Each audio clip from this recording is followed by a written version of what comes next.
In 1986, when the Homosexual Law Reform Act was being passed by Parliament, Bill Logan was a campaigner in support of it. The opposition to decriminalisation was sometimes angry and loud.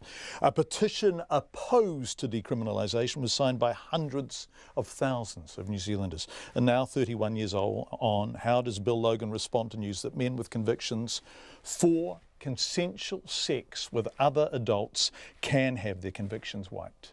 Well, it's excellent. Of course, it's too late. These people's lives have been wrecked.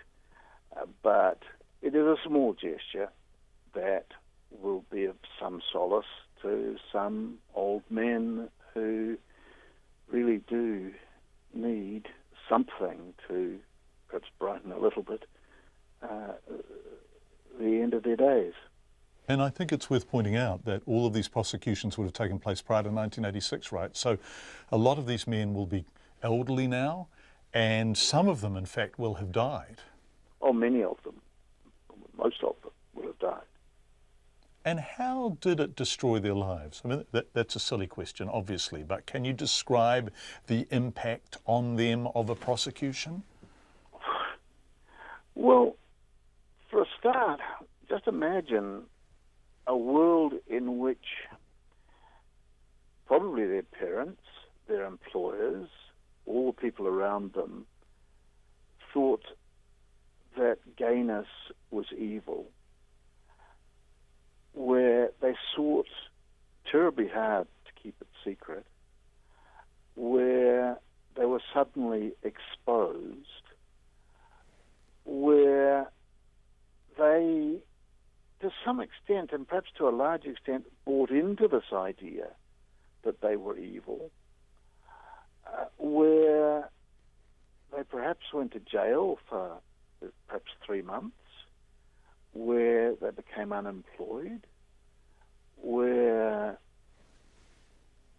their job prospects were destroyed, where if they had expected to have perhaps a normal income, to perhaps one day own a house, that expectation was destroyed, where they perhaps had to move city, where their friendship network was shattered, where they felt utterly isolated. Now, many of these people, of course, suicided. Many didn't, but felt the pain that goes along with those kinds of sense of isolation and fear. Did you know men this happened to? Oh, yes. It's extraordinary, isn't it, that this was happening up until 1986. And and I remember you, actually, I'm looking at the photo we've got up of you when you're speaking, and I remember you as a campaigner, as part of the Homosexual Law Reform campaign lobby action around Fran Wild's Private Members Bill in 1986. I also remember the anger that greeted the notion that being homosexual would not be a criminal offence. There were petitions, there were rallies, there were marches, there were people predicting the end of the family unit, the end of the world.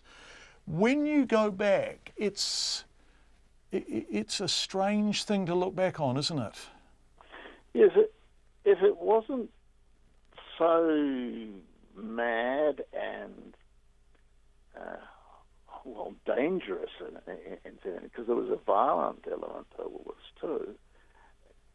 There's also something funny about it, because, well, we know that the world didn't come to an end. We know that the sun continued to rise in the east. There's a madness about this hysteria that was created. Bill, can you tell me about the reaction to you in 86 when you were campaigning, 85 and 86 when you were campaigning for homosexual law reform? What were you ever threatened? Was there? You talked before about a sort of violence that surrounded some of the opposition to homosexual law reform. Did you ever experience that? Oh yes, it didn't.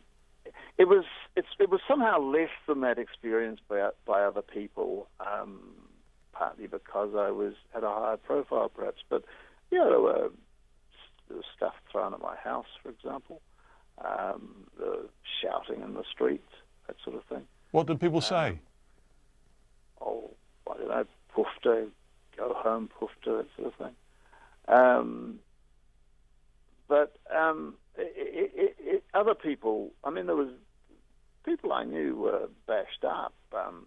One older guy who lived an independent life was bashed up, so he lost his independence, had to go and live in a home. Another young man I knew was hospitalized and never lived quite as good a life again. He was a bit brain damaged. So nasty stuff in terms of the rise of homophobic violence at that time. Bill Logan, who was a campaigner for homosexual law reform in 1985-86, and if you are one of the men whose convictions are now going to be expunged, and there won't be many of you, do please contact us, text us 2101 or email checkpoint@radionz.co.nz. We would love to hear from you.